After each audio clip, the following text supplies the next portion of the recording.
I prepared Christmas dinner for 30 relatives from my daughter-in-law's family and spent $50,000. $50,000, can you believe it?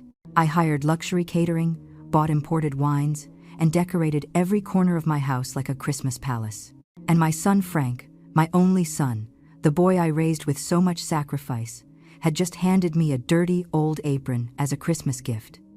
An apron, while he gave his wife Paige a gold watch that shone so brightly you could see it from the other side of the living room, and he gave Gail, Paige's mother, a diamond necklace that probably cost more than my house. To me, his mother, he gave a grease-stained rag that smelled of rancid food. At that moment, I turned off the oven. Just like that, no yelling, no crying, no scene. I just turned the knob, listened to the click of the gas shutting off, and calmly started putting away all the food that still needed to be served. The room fell silent, a silence so heavy you could feel it in your chest.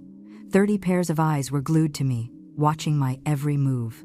I saw how Paige got up from her chair with that fake look of concern she always puts on when she wants to pretend to be the perfect daughter-in-law. She took 2 steps toward me, opened her mouth to say something, but when our eyes met, something in mine must have told her it was better not to interfere. She slowly sat back down, like a dog that recognizes when its owner is truly mad. My name is Irene. I am 67 years old, and I'm not a woman who looks for trouble. All my life I've been the one who keeps the peace, the one who smiles even if I'm dying inside, the one who forgives before being asked for forgiveness. But there are limits. And tonight, Frank crossed a line he never should have crossed. He didn't just humiliate me, he erased me. He made me invisible in front of all those people who ate my food, drank my wine, sat in my chairs, and slept under my roof when they traveled from far away for this celebration. But let me tell you how I got here. How a woman who always gave everything for her family ended up turning off the oven in the middle of the most important dinner of the year. Because this story didn't start tonight. It started months ago, maybe years, but I was too blind with maternal love to see it. It all began when Frank married Paige 5 years ago. She came from a wealthy family. Her mother, Gail, was one of those women who wear pearls, even to go to the grocery store, and who look you up and down as if they were measuring your worth in dollars. From day one, she made it clear that I wasn't in her league, that my house was too modest, that my way of talking was too simple, that my traditions were too old-fashioned. But I kept quiet because I loved my son, and if he loved Paige, then I would love her too, or at least I would try. The first few years were tough, but manageable. Paige always found a way to make me feel less, little poisoned comments disguised as concern. "Oh, Irene, do you still cook with lard? You should use olive oil. It's healthier. Irene, that blouse is a little tight on you. Maybe you should buy a larger size. Irene, no offense, but your house smells a little weird. You should air it out more often." And Frank, my Frank, the boy who used to hug me and tell me I was the best mom in the world.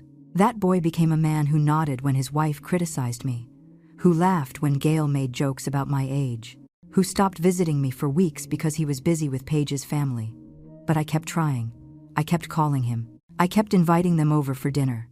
I kept sending him money when he said things were tight, even though I knew Paige made 3 times what I did at her advertising job. 3 months ago, Paige announced she was pregnant. My first grandchild. I cried with happiness. Finally, I thought, this will bring us back together. Frank would need me again. He would be my boy again. But then the call came. It was early November when Frank called me. "Mom, I need to ask you a huge favor. Gail wants to host Christmas dinner, but her house is being remodeled. Paige can't do much because of the pregnancy. Could you host it? But it has to be big, special. Like 30 people are coming from Paige's family. 30 people. Me, who lived alone in a 3-bedroom house since Henry had left to work in another state. 30 people who barely knew me, and who would probably prefer to be anywhere else. I should have said no. I should have set limits right then and there. But the dream of having my son close on Christmas, of being useful, of being needed, was stronger than my common sense. "Of course, sweetie," I said. "I'll make it the best Christmas dinner you've ever seen." And I kept my word. For 3 weeks, I planned that dinner as if it were the most important event of my life, because, in a way, it was. It was my chance to show Gail and her entire family that I was no less than them, that a humble woman could also create something extraordinary. That money isn't the only thing that matters when you have heart and dedication. I hired a decorating company.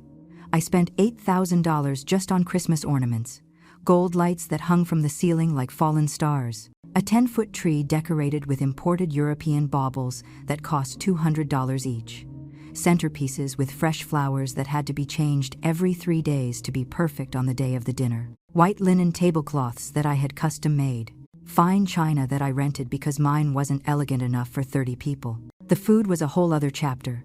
I called the best catering company in the city. "I want a menu no one will ever forget," I told the chef. Organic turkey stuffed with dried fruit and nuts, glazed with maple syrup and Asian spices, baked pork leg with plum sauce, grilled salmon with an herb crust, gourmet salads with ingredients I couldn't even pronounce, side dishes that looked like works of art, elaborate desserts with French names. I spent $25,000 on food alone. $25,000, more than I had spent on all my Christmas dinners combined in my entire life. But I didn't regret it. Every time I saw a new bill arrive, I imagined Frank's face when he saw everything. I imagined his pride. "See, Mom," he would tell Paige, "I told you my mother was special." I imagined Gail being speechless, having to admit that I could indeed measure up to her. The wine. Oh my goodness, the wine. I spent $7,000 on wines and champagnes. The store's sommelier recommended bottles that were older than some of the guests. "This Cabernet Sauvignon is from 1998, he told me, showing me a dusty bottle. "Perfect for a special occasion." I bought 12 bottles of red wine, 8 of white wine, and French champagnes that cost $300 each, because Gail always bragged about her wines. This time, I would have better ones. I had my house professionally cleaned from top to bottom. I hired a team that polished every inch, washed every window until it shone like a mirror, and waxed the floors until you could see your reflection in them. Another $2,000. I rented elegant tables and chairs because mine were too old. $1,500. I rented a sound system for background Christmas music. $500. I hired 2 professional waiters to serve dinner with that elegant style you see in the movies. $800 each. The last $5,000 I spent on my clothes and gifts. I bought a wine-colored dress that made me look 10 years younger, new shoes that were killing my feet but matched perfectly. I got my hair done at a fancy salon downtown, with professional color and styling. My makeup was done as if I were going to a wedding, and I bought gifts for everyone. 30 carefully selected gifts, nothing too expensive, but each one specifically thought out for each person. For Frank, I bought a Mont Blanc pen he'd been looking at the mall. $500. For Paige, a set of organic pregnancy products from a brand she always mentioned. $300. For Gail, an Italian silk scarf, because I once heard her say she collected fine scarves. $250. For the others, special little gifts wrapped in gold paper with handmade bows. I took all that money from my savings, money I had saved for years, working as an administrative assistant at a school. Money that was reserved for my retirement, for a medical emergency, for the day I couldn't work anymore. $50,000 that represented 20 years of sacrifice and saving, but it was worth it. I told myself every time I signed a check, it's worth it for Frank. It's worth it to get my son back. The night before the dinner, I barely slept. I checked every detail 1,000 times. Were the lights working? Were the flowers fresh? Were the tablecloths wrinkle-free? Was the menu confirmed? Did the waiters know exactly what to do? I called Frank 3 times that day. "Everything's ready, sweetie. Tomorrow is going to be perfect. You'll see. Your mom won't disappoint you." He sounded distracted on the phone. "Yeah, Mom, I'm sure it'll be fine. See you tomorrow." And he hung up quickly because he was busy with something or other. That night, alone in my house, which had been transformed into an event hall, I allowed myself to dream. I dreamed of hugs and thanks. I dreamed of tears of emotion in Frank's eyes. I dreamed of Gail finally accepting me as her equal. I dreamed of starting the year as a real part of that family, not just the tolerated in-law out of obligation. I knelt in front of the Christmas tree and prayed. "Dear God, let everything go well. Let my effort be recognized. Let my son be proud of me. Let this family finally see me." If I had known what would happen 24 hours later, I would have canceled everything. I would have returned every purchase. I would have closed the doors of my house and spent Christmas alone, eating anything in front of the TV. But I didn't know. I was still innocent. I still believed that love and effort were enough. I still thought that if you gave everything, you would receive something in return. How wrong I was. December 24th dawned cold but sunny. A perfect day for a celebration. I got up at 5 a.m.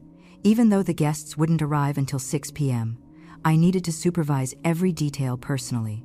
Catherine's team arrived at noon. They transformed my kitchen into a professional restaurant. Giant pots, pans I had never seen, exotic ingredients spread over every available surface. The chef, a Frenchman with a pointy mustache, directed his team like an orchestra conductor. "Madame Irene," he would say to me with that elegant accent, "this will be a dinner no one will forget. You have my word." That promise again. An unforgettable dinner, and it certainly was. Just not in the way I expected. By 4 p.m., my house looked like it was straight out of a Christmas decor magazine. Everything sparkled. Everything smelled of pine, cinnamon, and perfection. The gold lights created a magical atmosphere that made even me, who lived there, feel like a guest in a special place. The waiters, impeccably dressed in black with silver vests, checked every detail of the tables with military precision. The crystal glasses reflected the light like small diamonds. The silver flatware gleamed against the immaculate tablecloths. I took a long bath. I put on that wine-colored dress that had cost me $1,200 and made me feel like a queen. I put on the shoes that squeezed my feet but gave me elegance. I looked in the mirror and almost didn't recognize myself. That woman in the reflection was not the Irene who cleaned other people's houses. She wasn't the Irene who sold tamales in the early mornings. She was another Irene. An Irene who belonged in this world of luxury she had created in her own home. My husband, Henry, had arrived that morning from his job in another state. When he walked into the house, he almost fell backward. "Irene, what did you do? This looks like a 5-star hotel. How much did you spend?" "What was necessary," I replied, avoiding his eyes. "It's important, Henry. Frank needs to see that his mother can do big things too." He didn't say anything else, but I saw the worry on his face. Henry knew me too well. He knew how much we had saved. He knew what that money represented for our future. But he also knew that when I made a decision, there was no way to change my mind. The first guests arrived exactly at 6 o'clock, cousins of Paige's I had never met before. They walked in, looking at everything with those evaluating eyes. Those eyes that calculate the price of every object. A woman in a fur coat that probably cost more than my car greeted me with 2 air kisses, not actually touching my cheeks. "What a lovely house," she said with a smile that didn't reach her eyes. Slowly, the others arrived. Aunts, uncles, cousins, close friends of Gail's family. Everyone elegantly dressed.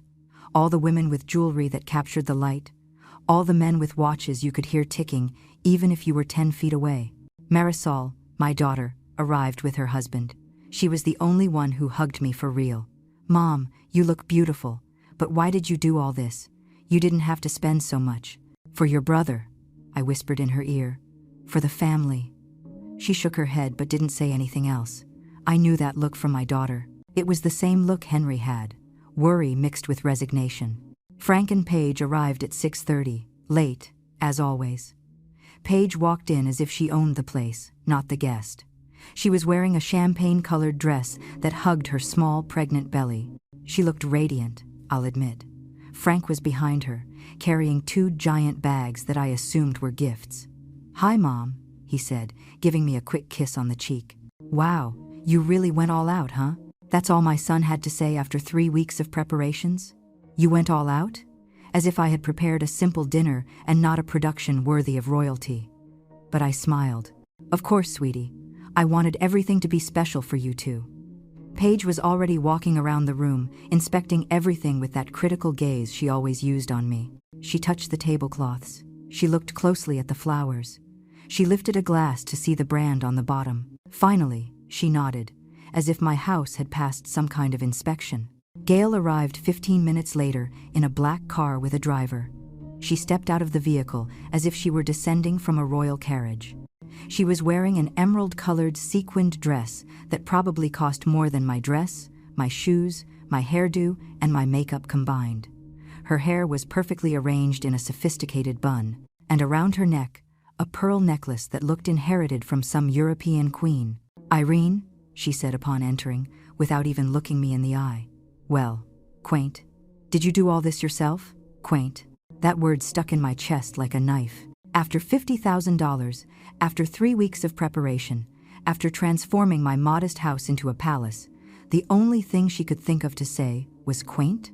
That word people use when something isn't really good, but they don't want to be directly rude? "I hired professionals," I replied, keeping the smile even though my face felt frozen. "I wanted everything to be perfect for the family." She murmured as she walked past me, leaving a trail of expensive perfume. "We'll see." We'll see? What did that mean? That she was going to be evaluating me all night? Looking for flaws? Waiting for something to go wrong so she could criticize me later? But no, I wasn't going to let her ruin the night before it even started. I took a deep breath and headed to the kitchen to check that everything was in order. Dinner started at 7:30. The waiters served the appetizers with that professional grace that only comes with years of practice.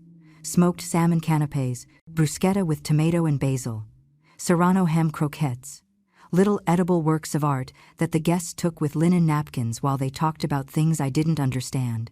Investments, properties abroad, vacations in places with unpronounceable names.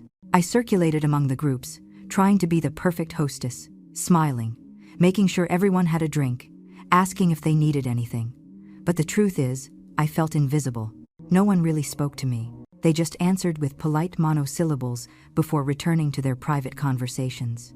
Except for Julian, a cousin of Paige's who was about 25 years old. He was the only one who took the time to talk to me. "Mrs. Irene, this house is incredible, and the food smells delicious. You must have worked so hard." His words were water in the desert. Finally, someone was acknowledging my effort. "Thank you, Julian. I wanted everyone to feel special tonight." He smiled with genuine warmth. "Well, you did it. This is better than a lot of weddings I've been to." I clung to those words like a lifeline. At least one person appreciated it. At 8 o'clock, I called everyone to the table. 30 people took their assigned seats. I had made a seating chart, strategically placing each person. Frank and Paige in the center, of course. Gail to Paige's right. I was several places farther down, almost at the end of the table. I hadn't dared to put myself in a prominent place. I didn't want Gail to think I was trying to steal the spotlight from her daughter. The waiters began serving the first course. Pumpkin cream with truffle oil and artisanal bread croutons. I saw the guests' faces as they tasted it. Some nodded in approval. Others just ate in silence. Gail tried a spoonful, paused, and then continued eating without any expression. The second course was caramelized pear salad with walnuts, goat cheese, and raspberry vinaigrette. This time, I heard some murmurs of approval. An aunt of Paige's even said out loud, "This is delicious. Who prepared this?" "A professional catering company," Paige answered before I could open my mouth. "Mama Irene hired the best." Mama Irene, that's what she called me when people were around, as if we were close, as if she really considered me her mother. But I knew the truth. When we were alone, she barely spoke to me. The main course arrived, the climax of the night. The waiters brought giant, steaming trays. The turkey was golden and shiny, like something out of a movie. The pork leg, with that dark, aromatic sauce. The salmon with its perfectly toasted herb crust. The side dishes artistically arranged around it. There was a moment of collective silence. 30 people looking at that food as if they were in a museum exhibit. "Oh my God," someone whispered. "This is incredible," said another voice. "Mrs. Irene," Julian began, raising his glass. "This is worthy of a 5-star restaurant." I felt my heart was going to jump out of my chest. Finally, they were finally recognizing my effort. They finally saw everything I had done for them. I looked toward Frank, hoping to see pride in his eyes, hoping he would stand up and say something nice about his mother. But he was busy pouring wine into Paige's glass. He hadn't even looked at me. Dinner continued. The conversation flowed. The wine disappeared from the bottles with surprising speed. The waiters cleared empty plates and served more food. The atmosphere had relaxed. People were laughing, telling stories. Some were already a little tipsy from the alcohol. I barely took a bite. I was too nervous, too focused on every detail. I got up every 5 minutes to make sure nothing was missing. More bread, more butter. "Does anyone need water?" More wine? I was exhausted, but I couldn't stop. This was my night, my chance to shine. Gail, of course, found something to complain about. The red wine is a little cold, she commented to Paige, loudly enough for me to hear. They should have let it breathe longer. Paige nodded as if she were a wine expert. Yes, Mom, you're right. But hey, not everyone knows these details. I clenched my fists under the table. Not everyone knows these details?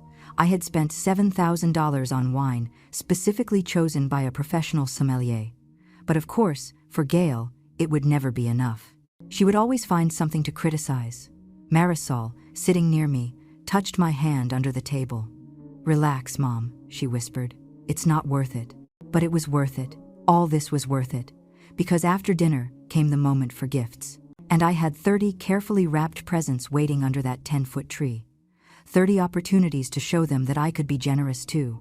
That I deserved respect too. Dessert arrived around 10 o'clock. Small works of art in the form of food. Chocolate tarts with edible gold. Panna cotta with red berry coulis. French macarons of different flavors. Each plate looked too beautiful to eat. This time, even Gail had to admit it was impressive. This is very well presented, she said, with that tone you use when it's hard to acknowledge something good, but you have no other choice. After dessert, coffee and cognac were served. People moved from the dining room to the living room, where the chairs and sofas had been strategically placed around the Christmas tree. The gold lights flickered, creating dancing shadows on the walls. Someone put on soft Christmas music. The atmosphere was perfect, magical, just as I had dreamed. Well, Paige announced, standing in front of the tree with a glass of sparkling water in her hand. I think it's time for the gift exchange. Who wants to start? Me, I said, standing up perhaps too quickly. I have gifts for everyone. I went to the tree where I had placed my 30 perfectly wrapped packages, each one with a handwritten tag with the recipient's name. Each one wrapped in gold paper with bows I had made myself over entire nights in front of the TV. I started handing them out. For you, Julian. For you, Elena. For you, Aurora. The guests received their gifts with polite smiles. Some opened them immediately. Others left them aside to open later. I heard murmurs of thanks, some genuine, others automatic. When I got to Frank, I handed him his gift with trembling hands. For you, sweetie, I hope you like it. He opened it without much ceremony. When he saw the Mont Blanc pen, his eyes lit up for a second. Wow, Mom, this must have cost a fortune. Thanks. He hugged me. A quick, almost mechanical hug, but it was a hug, and in that moment, it meant everything to me. I gave Paige her set of pregnancy products. She opened it more carefully, reading each label. Oh, Irene, these are so expensive, you shouldn't have. But her tone didn't sound grateful. It sounded almost annoyed, as if it bothered her that I had spent money on her. Gail was the last to receive her gift. I held out the box with the Italian silk scarf. For you, Gail. I know you collect fine scarves. She took the box without looking me in the eye. She opened it slowly, took out the scarf, looked at it against the light for a few seconds that felt eternal, and finally said, It's nice. Thank you, Irene. Nice. Just nice. A $250 scarf, and all I got was a nice. But it didn't matter. I had done my part. I had shown my generosity. Now, it was the others' turn to give their gifts. Several guests exchanged presents among themselves, small, symbolic things. No one else had brought 30 gifts like me. No one else had thought of each person individually. Then Paige stood up. Well, I think it's Frank's turn to hand out our special gifts now. Frank stood up with those 2 giant bags he had brought. He placed them in front of the tree and started taking out boxes. Elegant boxes. Boxes with luxury store logos. Boxes that screamed money. For my sister Marisol, he said, handing her a medium package. Marisol opened it and took out a designer purse. Oh, Frank, it's beautiful. Thank you. For my father-in-law, Ansel, he continued. Paige's father, a serious man who had barely spoken all night, received a box with a bottle of collectible whiskey. Excellent choice, son, he said approvingly. One by one, Frank handed out expensive, well-thought-out gifts. For some uncles, for some cousins, for close friends. All gifts that had clearly cost hundreds of dollars each. Then came the moment that would change everything. Frank took out a long velvet box. He held it up as if it were a trophy. For my beautiful wife, he said, looking at Paige with those eyes full of love that he had once dedicated to me. "Merry Christmas, my love." Paige opened the box slowly, dramatically, as if she knew everyone was watching. When she fully opened it, a collective gasp filled the room. It was a watch, but not just any watch. A gold watch that shone so brightly it seemed to have its own light. A watch with small diamonds set around the face. A watch that probably cost more than my car, my dress, and several months of my salary combined. "Oh, Frank," Paige whispered with tears in her eyes.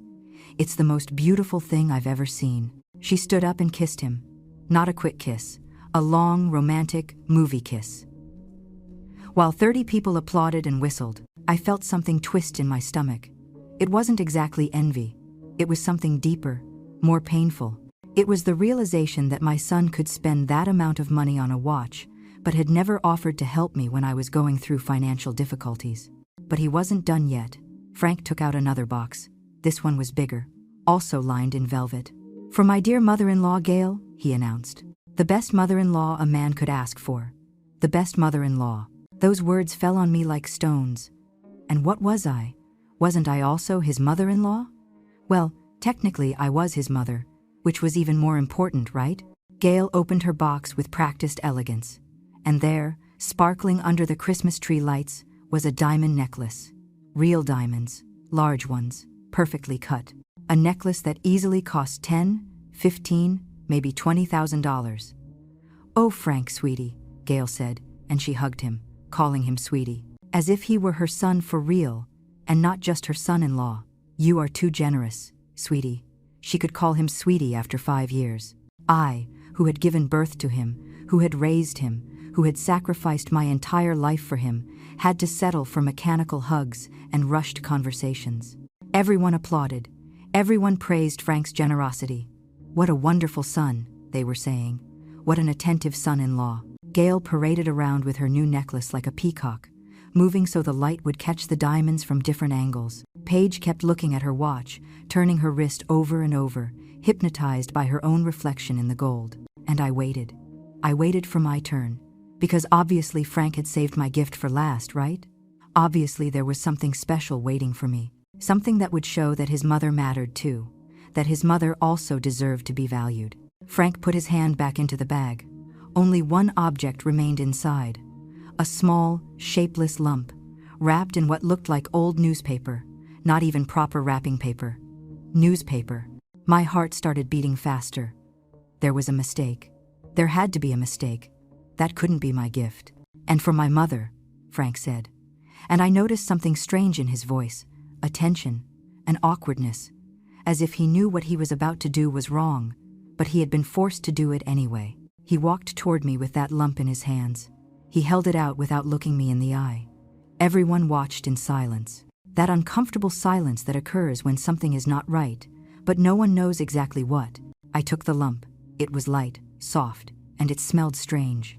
It smelled of old grease, of rancid food, of something that had been stored in a damp place for too long. With trembling hands, I began to unwrap the newspaper. The room was so silent, I could hear the paper crinkling between my fingers. I could hear my own breathing.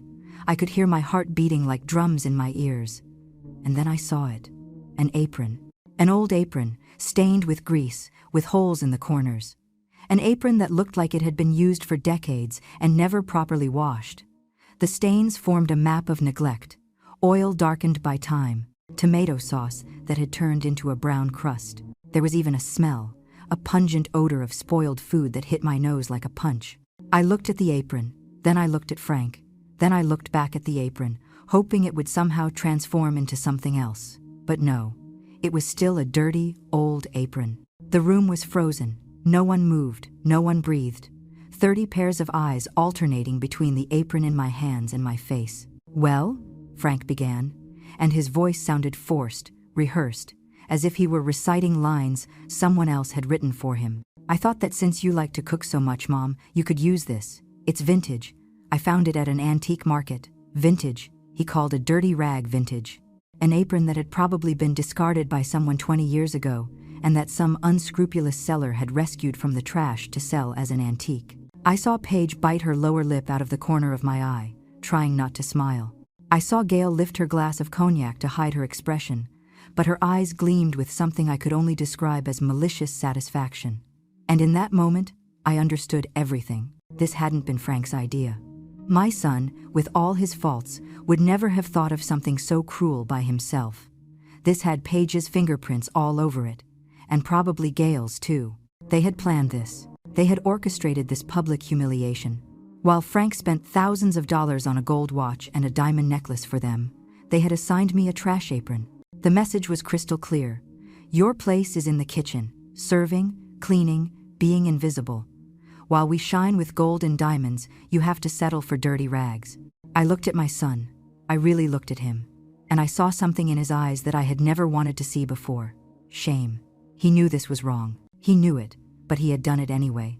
He had chosen to please his wife and mother-in-law over respecting his own mother. Thank you, I managed to say. My voice sounded hollow, distant, as if it came from another person. Thank you, Frank. That's very thoughtful of you. Thoughtful. That word felt like poison on my tongue. The silence continued. Some guests looked at their shoes. Others suddenly checked their phones. Marisol had tears in her eyes and was squeezing her husband's hand so hard her knuckles had turned white. Henry, my poor Henry, looked about to stand up and punch someone. Then Julian, that young cousin of Paige's who had been kind to me all night, broke the silence. Is that it? He asked with genuine confusion. Mrs. Irene prepared this incredible dinner, decorated her whole house, and her gift is a used apron? Paige shot him a killer look. It's vintage, Julian. You don't understand these things. It's a collector's item. Collector's item, my butt, Julian muttered, but loud enough for several people to hear. Henry slowly stood up from his chair. His face was red, his hands were shaking. Frank, he began, but his voice broke. He couldn't finish the sentence. It's okay, I said, standing up too. The apron still hung from my hands like a flag of surrender. It's okay, Henry. Sit down. But it wasn't okay. Nothing was okay. I had spent $50,000, 3 weeks of my life, years of my savings. I had emptied my bank account. I had put my whole heart and soul into creating this perfect night. And my reward was a dirty apron that wouldn't even be good for cleaning the floor. I looked at Paige's gold watch. I looked at Gail's diamond necklace. I looked at my apron, and something inside me broke. Not with a dramatic explosion, not with screams or tears. It broke silently, like when a dry branch snaps, an internal crack that no one else could hear.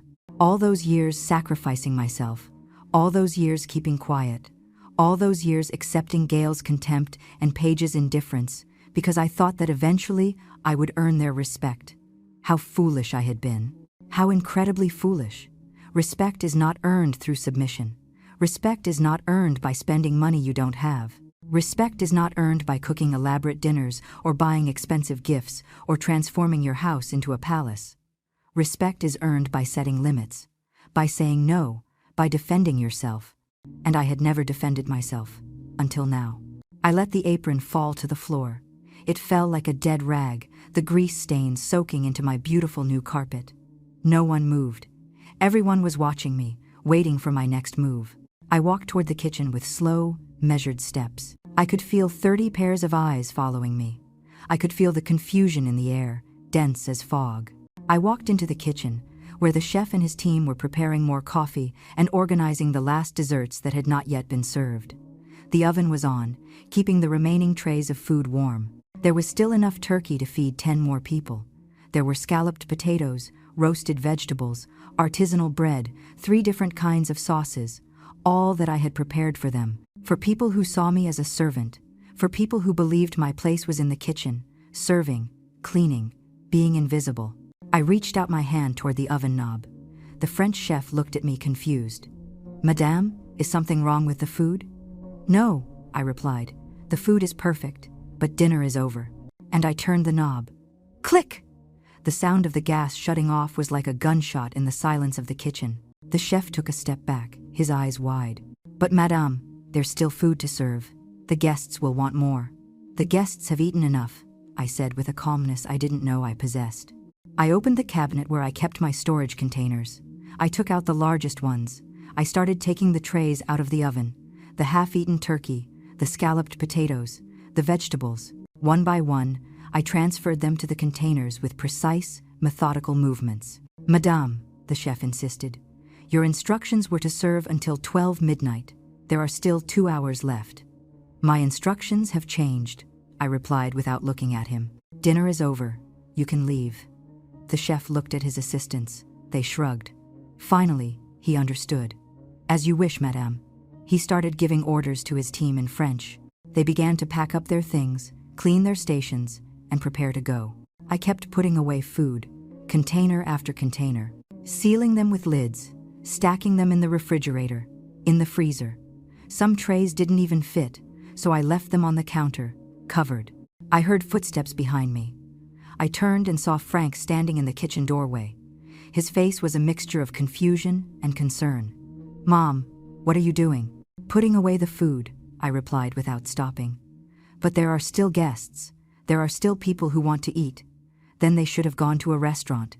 Frank stood there, opening and closing his mouth like a fish out of water. Mom, I don't understand. Did I do something wrong? Are you serious? I turned to look at him directly. Do you really have to ask that, Frank? He took a step back, as if my words were a physical blow. Is it about the gift? Paige said you would like it. She said vintage aprons are fashionable now, Paige said. Of course. Everything came back to Paige. You didn't even think for yourself anymore, sweetie. You couldn't even choose a gift for your own mother without your wife's approval. But Mom, she just has better taste in these things. I'm not good at choosing gifts. You're not good at choosing gifts, I repeated as I closed another container with a dry thump. But you were good enough to choose a gold watch for Paige. You were good enough to choose a diamond necklace for Gail. Curiously, your inability to choose gifts only applies when it comes to your mother. It's not like that, Mom. You're overreacting. Overreacting? My voice rose for the first time all night. I spent $50,000 on this dinner, Frank. $50,000 of my savings. Money I had been saving for 20 years for my retirement, for emergencies, for the day I can no longer work. I spent it all because you wanted to impress your wife's family, because you said it was important, and you give me a dirty apron you found in the trash. It wasn't in the trash, he protested weakly. It was from a respectable antique market. Respectable, I spat out the word. Do you know how much that apron cost, Frank? Guess. $20. Paige confessed it to me a week ago. $20 miserable dollars. While that watch you gave her probably cost $10,000. And Gail's necklace? Easily $15,000. But for your mother, the woman who gave birth to you, who raised you, who sacrificed her entire life for you, $20 was enough. The silence that followed was crushing. Frank had no answer. No answer was possible. Paige appeared behind him. Her face showed something between annoyance and calculated concern. Irene, I know you're upset, but you're ruining the celebration. The guests are confused. My mother is asking what's going on. Your mother, I said, turning toward her, can go home with her diamond necklace and stop pretending she cares about this family. Paige's eyes widened. How dare you? My mother has been nothing but kind to you. Kind? I let out a bitter laugh. Your mother has treated me like trash since the day I met your family. She has humiliated me. She has belittled me. She has made me feel like I wasn't good enough to breathe the same air as her. And you encouraged her every step of the way. That's not true, Paige protested, but her voice lacked conviction. Every comment about my house being too modest, every criticism about the way I dress, every joke about my education, every time you made me feel inferior. And I endured it all of it, because I loved my son and wanted him to be happy. But this, I pointed to where I had dropped the apron. This crossed the line. Irene, you're being dramatic, Paige said, crossing her arms. It was just a gift. It doesn't mean anything. It doesn't mean anything, I repeated slowly. Then why did Frank spend thousands on your watch and thousands on your mother's necklace, but only $20 on me? Explain that math to me, Paige. Explain how that doesn't mean anything. She opened her mouth, but no words came out. Finally, she turned to Frank. Say something. Defend me. But Frank was looking at the floor, unable to find the words, unable to defend the indefensible. I knew this would happen, a voice said from the doorway. Henry walked into the kitchen with heavy steps. His face was red with contained fury. I told you, Frank. I told you this was a bad idea. I told you your mother deserved better. But you didn't listen to me. You never listened to me. Dad, please, Frank began. No. Henry raised a hand. No, Dad, please. Your mother spent her life savings on this dinner. The savings we were going to use to finally travel next year. The savings we need for when we get old. She spent all that because you told her it was important. That Paige's family needed to see that we could do things right too. And you repay her with this? With an insult disguised as a gift? Frank looked like he wanted the earth to swallow him whole. I'm sorry, he murmured. I didn't think it was that serious. You didn't think, Henry said bitterly. That's the problem, son. You don't think anymore. You just obey. Your wife says jump, and you ask how high. Her mother says come, and you run. But your own mother? Your own mother can wait. She can settle for scraps, for leftovers, for $20 from your pocket. At that moment, Marisol walked in. She had been crying. Her eyes were red and swollen. Mom, she said, walking up to me. Let's get out of here. Let's go to my house. You don't have to put up with this.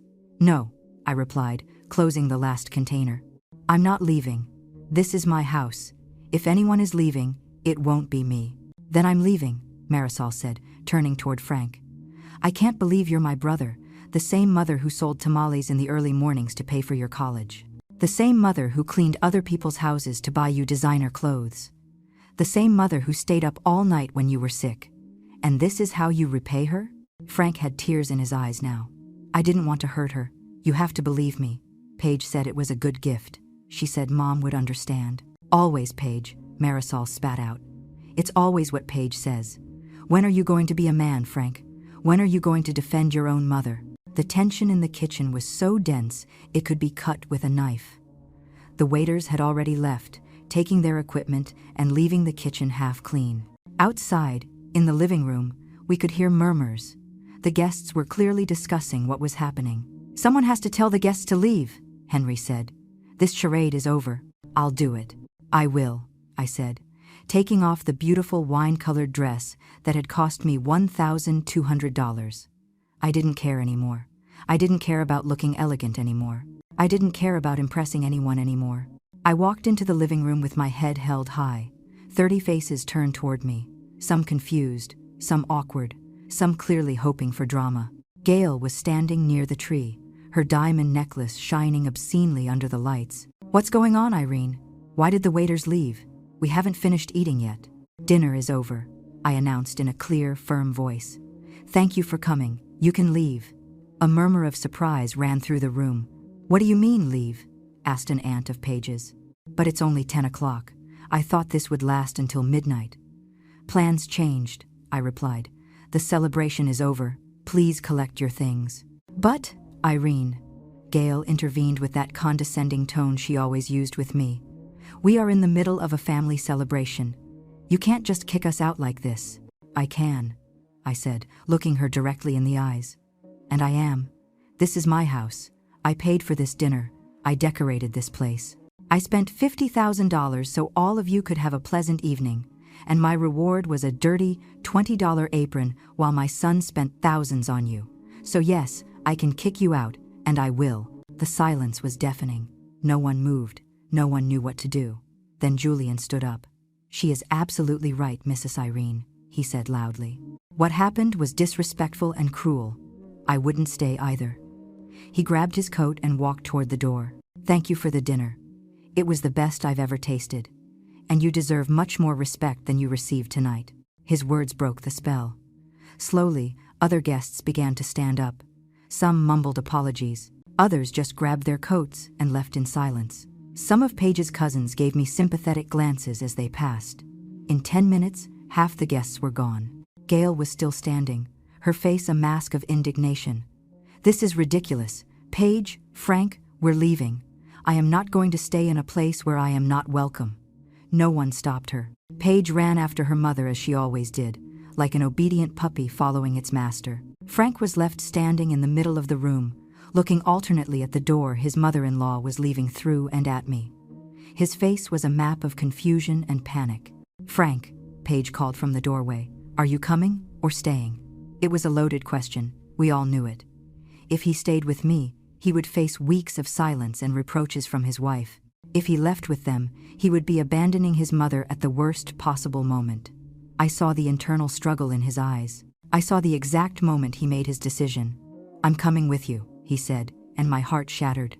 He walked toward the door without looking at me, without saying a word, without even an "I'm sorry." He just left. My son, my only son, chose the women who had humiliated me over the woman who had given him life. The door closed behind them with a final sound that echoed throughout the house. The remaining guests quickly left after that. No one wanted to stay to witness the collapse of a family. In 20 minutes, my house, which had been full of 30 people laughing and eating, was completely empty. Only Henry, Marisol, her husband, and I remained. The silence was overwhelming. My beautifully decorated house now looked like a mausoleum.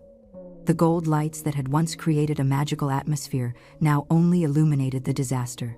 Dirty plates on the tables, half-full glasses abandoned on surfaces, wrinkled napkins on the floor, and in the middle of it all, that damn apron lying there like a flag of surrender. Marisol came over and hugged me. She cried on my shoulder. "I'm so sorry, Mom. I'm so sorry. I can't believe Frank did this.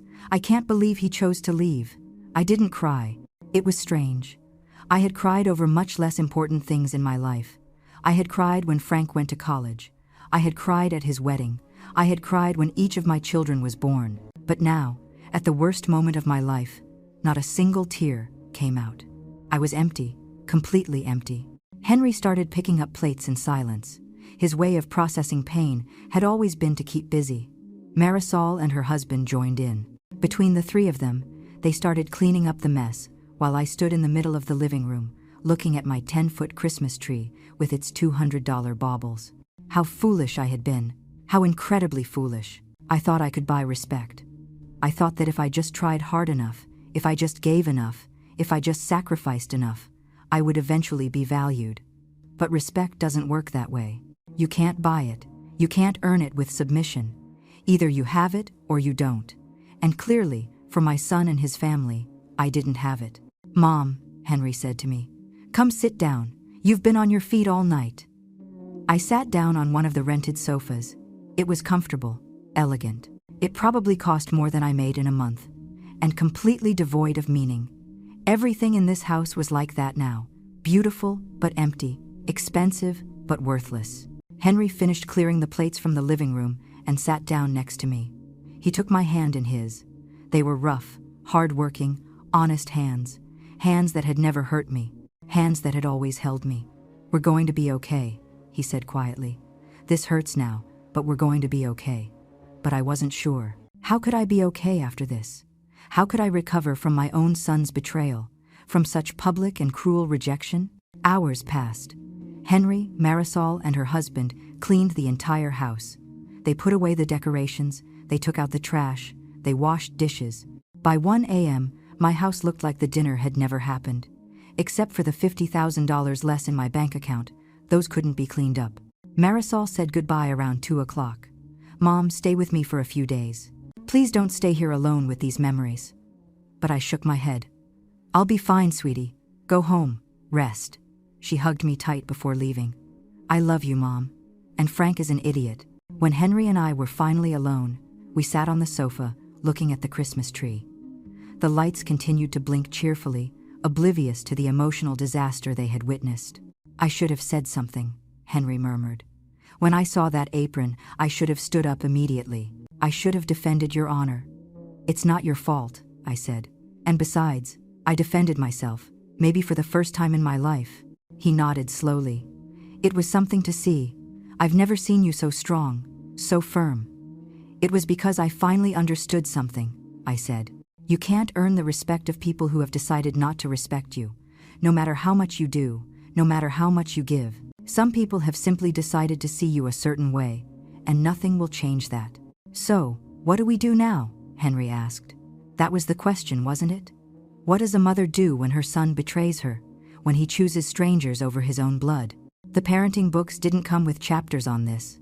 The movies always showed happy reconciliations. But real life didn't work that way. We slept that night in our bed, but neither of us really slept. I looked at the ceiling, thinking about every moment that had led to this. Every time I had kept quiet when I should have spoken up. Every time I had accepted contempt when I should have defended myself. Every time I had prioritized keeping the peace over keeping my dignity. And Frank, my little Frank, the boy who used to climb into my bed during storms, the boy who made me drawings in school, the boy who said that when he grew up, he would marry me because I was the most beautiful woman in the world. Where had that boy gone? At what moment had he become this stranger who could hurt me so deeply without even flinching? The next day was strange. Christmas. It was supposed to be a day of celebration, of family, of love. But our house was silent as a tomb. Henry tried to make breakfast, but neither of us was hungry. Marisol called several times, but I didn't answer. I didn't want to talk. I didn't want to analyze. I just wanted to exist in my pain for a moment. In the middle of the afternoon, the doorbell rang. Henry went to open it. I heard voices at the door. A young male voice. It was Julian, Paige's cousin. "Mrs. Irene," he said when he entered the living room. "I hope I'm not bothering you. I just wanted to come and apologize for my family's behavior last night." "You have nothing to apologize for," I replied. "You were one of the few who showed decency." He sat on the edge of the sofa, uncomfortable. "Look, I don't know the whole story between you and my cousin Paige, but what happened last night was wrong. Everyone knows it. This morning in the family chat, everyone is talking about it. Most people agree you were treated unfairly. Most. Not everyone. What are the others saying?" He made a face. "Aunt Gail is trying to make it look like you overreacted. She says it was just a misunderstanding, that you ruined a beautiful celebration out of pride." Of course she was saying that. People like Gail never accepted responsibility for anything. They always found a way to blame others for the consequences of their own actions. "And Frank?" I asked, although I wasn't sure I wanted to know the answer. "What is Frank saying?" Julian looked at his hands. "He hasn't said anything. Paige is doing the talking for him. She says you need to apologize for kicking out the guests, that you embarrassed Frank in front of his whole family." I laughed. A bitter, joyless laugh. "Of course, I need to apologize. I spent $50,000, transformed my house, prepared a dinner worthy of kings, and I'm the one who needs to apologize." Julian stayed a little longer. He told me that several of Paige's younger cousins were horrified by what had happened, that some had even confronted Gail that very morning. But she, true to her nature, had dismissed all the criticism, saying it was a family matter that didn't concern them. Before leaving, Julian gave me his phone number. "If you need anything, Mrs. Irene, anything at all, please call me. Not all of Paige's family is like her and her mother. Some of us have decency." I appreciated his visit. It was the only ray of light on a dark day. The following days were difficult. Neither Frank nor Paige called, not even a text message, nothing. It was as if I had ceased to exist for them. Marisol came over every day. She brought food we didn't eat. She sat with me in silence. Sometimes she cried, sometimes she cursed her brother, but she was always there. Henry had to return to his job after 3 days. He hugged me tight before he left. "Are you going to be okay? I can ask for more days off if you need me." But I told him to go. I needed to be alone. I needed to process all this without having to put on a brave face for anyone. A week after the dinner, I finally received a message from Frank. It was short, impersonal, like a message you would send to a work colleague, not your mother. "Mom, Paige and I think it would be best if we take some time. We all need space to calm down. I'll call you when things cool off." I read that message 20 times. Every word was a knife. We all need space to calm down, as if I were the one who had done something wrong, as if I were the one who had given a dirty apron as a gift, as if I were the one who had publicly humiliated someone. I didn't answer. What could I say? There were no words that could express the depth of my pain. 2 weeks passed, then 3. New Year's came and went without a word from Frank. My phone, which used to ring constantly with his calls, now remained silent. It was as if my son had died, except that he was still alive somewhere in the city, simply choosing not to speak to me. Marisol kept me informed. Frank and Paige are fine. They went to spend New Year's with Gail. They posted photos on social media. They look happy, happy. While I was drowning in pain, they were happy. It was Henry who finally pulled me out of my paralysis. He returned home after 2 weeks and found me exactly as he had left me. Not dressed, not eating properly, spending whole days staring at the TV without really seeing anything. "Irene," he said, sitting in front of me and turning off the TV. This has to stop. What has to stop? I asked in a dull voice. This turning yourself into a shadow. I know it hurts. It hurts me too. But you can't let this destroy you. You can't give them that power. But he's my son, Henry. My son abandoned me. I know, he said, his eyes shining with tears. Believe me, I know. And Frank is making the biggest mistake of his life. But you are still Irene. You are still the woman who raised 2 children working 3 jobs. The woman who built a life from nothing. The woman who never gave up no matter how tough things got. Don't let this take that away from you. His words penetrated the fog of my depression. He was right. I had survived worse things than this. I had survived poverty. I had survived years of loneliness while he worked far away. I had survived illnesses, losses, disappointments. I could survive this too. Slowly, very slowly, I began to rebuild myself. I forced myself to shower every day, to get dressed, to eat proper meals, to leave the house, even if it was just to walk around the block. Every little step was a victory. A month after the dinner, I received a call from my bank. Mrs. Irene, we're calling to inform you about a transfer that arrived in your account. A transfer? I wasn't expecting any transfer. Yes, ma'am. $50,000 deposited by Frank Rodriguez with the note. Debt payment. My heart stopped. Frank had returned the money. The $50,000 I had spent on the dinner. He had returned it to me. But there was no call, no message, no apology. Just a cold, impersonal bank transfer. As if he could buy his way back into my life. As if money could erase the humiliation. As if he could pay for his betrayal with a simple bank transfer. I rejected the money. I called the bank and told them to return the transfer. I don't want his money, I said. It was never about the money. The bank employee seemed confused. But ma'am, that's $50,000. I know exactly how much it is, I replied. And I don't want it. Send it back. 2 hours later, I received a call from Frank. It was the first time I had heard his voice in a month. Mom, why did you reject the money? I'm trying to make things right. Make things right? My voice was calm, but cold as ice. Do you think giving me back the money makes things right, Frank? It's a start, he said defensively. Paige and I talked, and we decided we should compensate you financially. Paige and I decided. Always Paige, never just you, never your own decision. Mom, you're being unfair. Unfair? I let out a humorless laugh. Do you know what's unfair, Frank? That you spent years of my savings trying to impress people who barely know me. That you give me a dirty apron while you give your mother-in-law diamonds. That you disappear for a month without a call, without a text, without even checking if I'm alive. That's unfair. I was waiting for you to calm down, he said, and I could hear the frustration in his voice. I am calm, Frank. I am perfectly calm. And from this calmness, I tell you I don't want your money. If you want to make things right, you need something more than a bank transfer. Then what do you want? He asked exasperatedly.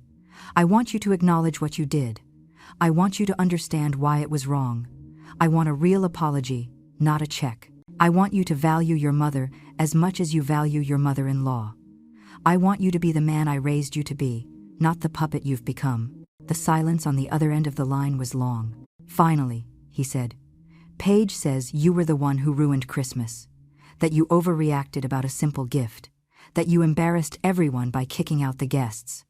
Paige says, I repeated. And what do you say, Frank? What is your opinion? Or do you no longer have your own opinions? That's not fair, Mom. Paige is my wife. I have to support her. And I am your mother. Didn't you have to support me? It's different, he said weakly. Why? Why is it different, Frank? Why does your wife deserve your loyalty, but your mother doesn't? He had no answer. The silence stretched between us like an abyss. Finally, I said, when you're ready to have a real conversation, when you're ready to think for yourself instead of repeating what Paige tells you, call me. Until then, I don't want your money, and I don't want your half-hearted apologies. I hung up before he could respond. My hands were trembling, but my heart was firm. For the first time in my life, I had set a boundary with my son, and even though it hurt, it also felt good. It felt like getting a piece of my dignity back. That night Henry came home, and I told him about the call. He hugged me tight. I'm proud of you, he whispered. I know that was hard. It was, I admitted. but it was necessary. The days turned into weeks. February arrived with its cutting cold. I had returned to my normal routine. I was working. I saw Marisol regularly. I went out with friends I had neglected for years, trying to please Frank and Paige. Slowly, I was rebuilding a life that didn't completely revolve around my son. In mid-February, I received an unexpected visit. It was a Saturday afternoon when the doorbell rang. I opened the door and almost fell backward. It was Frank, alone, without Paige. He looked terrible. He had lost weight. He had deep, dark circles under his eyes. His clothes were wrinkled, as if he had slept in them. "Hi, Mom," he said in a hoarse voice. "Can we talk?" For a moment, I considered closing the door in his face, making him feel even a fraction of the rejection I had felt. But he was my son, and despite everything, I still loved him. "Come in," I said, stepping aside. We went into the living room, the same room where the humiliation had occurred. But now, it looked different. I had removed all the Christmas decorations. I had moved the furniture. I had painted the walls a different color. I had done everything I could to erase the memories of that night. Frank sat on the edge of the sofa, his hands clasped, looking at the floor. "I don't know where to start," he began slowly. "The beginning usually works," I said, keeping my voice neutral. Frank took a deep breath. "The beginning is that I've been a coward, a complete coward." He finally looked up at me. "The last 2 months have been hell, Mom. I haven't slept well. I haven't been able to concentrate at work. Every time I close my eyes, I see your face that night, the way you looked at me when I gave you that apron, as if you didn't recognize me, as if I had killed something inside you." His words were heavy with genuine pain, but I had learned not to give in easily. "Go on," I said. "Paige convinced me the apron was a good idea. She said vintage items were fashionable, that you would like to have something with history, but I knew. Deep down, I knew. I knew it was wrong to spend thousands on Paige and Gail, and only $20 on you. I knew it, but I did it anyway, because it's easier to please Paige than to confront her." "Why?" I asked. "Why is it easier?" He ran his hands through his hair. "Because Paige can make my life miserable. If I cross her, if I don't do what she wants, she punishes me with silence, with coldness, with passive-aggressive comments for weeks. It's exhausting, Mom. It's easier to just do what she says. And I can make your life miserable too, Frank. But I never did. I always forgave you. I always accepted your apologies. I always put your needs above mine. And look where that got me. To being treated worse than a stranger on the street." Tears started rolling down his cheeks. I know, Mom, and I hate myself for it. These 2 months have given me time to think, to really see how things have been, how Paige and Gail have treated you, how I allowed that treatment, how I became their accomplice." "You allowed that treatment," I repeated. "No, Frank, you didn't just allow it. You actively participated in it. You humiliated me. You betrayed me. You made me feel like trash in front of 30 people. His crying intensified. "I know, God. I know. And there are no words enough to tell you how sorry I am. I've been going to therapy. The therapist has helped me see patterns in my behavior, how I've prioritized keeping the peace with Paige above everything else, how I've allowed her and her mother to dictate how I should treat my own family." "Therapy," I said, surprised. "You're going to therapy?" He nodded. "Twice a week. Because I realized I need to change. I need to be better. I need to be the son you deserve." "And Paige?" I asked. "Gail? Do they know you're here?" Frank hesitated. "She knows I needed to talk to you. She's not happy about it, but she didn't stop me either. We've been in couples therapy too. A lot of what has come out has been hard to hear." "Tell me," I said, crossing my arms. He took a deep breath. "The therapist made us see that Paige has controlling behavior patterns, that she has been isolating me from my family since we got married, that her mother, Gail, has a toxic relationship with her, and that has transferred to our marriage. Paige is starting to see how her behavior toward you has been unacceptable, even though it's hard for her to admit it. Starting to see," I noted the careful language, "but she still hasn't fully admitted it. It's a process, Mom," he said defensively. "I can't expect her to change overnight." "I didn't change overnight, Frank. I endured years of mistreatment, years of hurtful comments, years of being treated like a second-class citizen in my own son's life. And now I'm supposed to be patient while Paige starts to see that she was wrong?" "You're right," he said quietly. It's not fair to ask that of you, not after everything you've endured. We were silent for a moment. I could hear the clock on the wall ticking. I could hear my own breathing. I could feel the weight of 2 months of pain between us. Henry walked in at that moment. He had been in the kitchen, giving us space. "Frank," he said in a firm voice. His tone was friendly but not hostile. "Dad," Frank replied, standing up. "I owe you a huge apology too. The way I ignored you that night, the way I've ignored your calls since then." Henry nodded slowly. "You've hurt your mother in a way I don't know if it can be fixed, son. And that breaks my heart, because we raised you better than this." "I know," Frank whispered. "And I'm going to spend the rest of my life trying to make it up to you if you give me the chance." I looked at my son, this 32-year-old man who was somehow still my baby. I saw the little boy who used to climb onto my lap, the teenager who made me Mother's Day cards, the young man who cried on my shoulder when his first girlfriend left him. And I also saw the man who had betrayed me. Both existed in the same person. "What do you want from me, Frank?" I asked finally. "What do you expect to happen now?" He wiped his tears. "I don't expect your immediate forgiveness. I don't deserve it. I just want the chance to show you I can change, that I can be better. I want you to allow me back into your life, even if it's on the margins, even if it's little by little." "And Paige? Gail?" I asked. "How does that work?" "That's the other thing," he said nervously. "I've set boundaries with them. I told Gail that her behavior toward you has been unacceptable and that until she offers you a sincere apology, our interactions will be limited. With Paige, I've been clear that my relationship with you is non-negotiable. That if she wants to be married to me, she needs to respect my mother." "And she accepted that?" I asked skeptically. "Not easily," he admitted. "We've had terrible fights, but I'm standing firm on this, Mom. For the first time in years, I'm putting my foot down." "Pretty words," Henry said. "But we need to see actions, no more empty promises." "I understand," Frank nodded. "That's why I want to propose something to you, Mom. I'd like us to start over. Slowly. A meal every 2 weeks. Just you, Dad, and me. Nothing elaborate, just time together, rebuilding what I broke." I considered his proposal. Part of me wanted to reject it, to make him suffer more, but another part of me, the part that was still a mother, wanted to give him a chance. "Under conditions," I said finally. "No Paige for now. No Gail ever. Unless she comes with a real apology. And if you ever prioritize pleasing your wife over respecting your mother again, this ends permanently. There will be no third chance, Frank." "I accept," he said immediately. "All your conditions. And Frank," I added, "I need you to understand something. That Christmas night, something died inside me. The mother who would give anything for you, that mother no longer exists. Now I am a mother who respects herself, who sets boundaries. You're going to have to get used to this new version of me." He nodded. "That's the mother I need." The following months were a slow process. Frank kept his word. He came every 2 weeks. Gradually, we began to reconnect. He told me things were difficult with Paige, that she resisted the changes.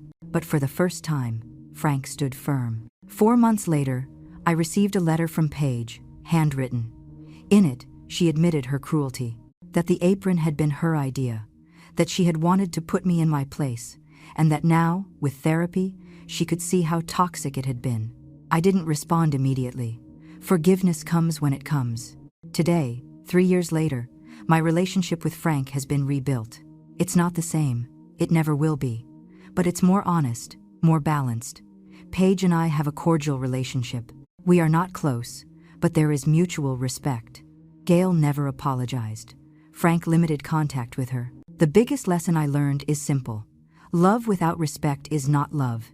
It is servitude. No one has the right to take your dignity away. I lost $50,000 that Christmas, but I regained something more valuable. I regained myself, my voice, my strength, my right to expect respect. That Christmas destroyed a version of me that sacrificed herself until she disappeared. But from those ashes, a stronger woman was born. A woman who understands that true love will never ask you to make yourself small. And that is the story of how a dirty apron taught me the most important lesson of my life.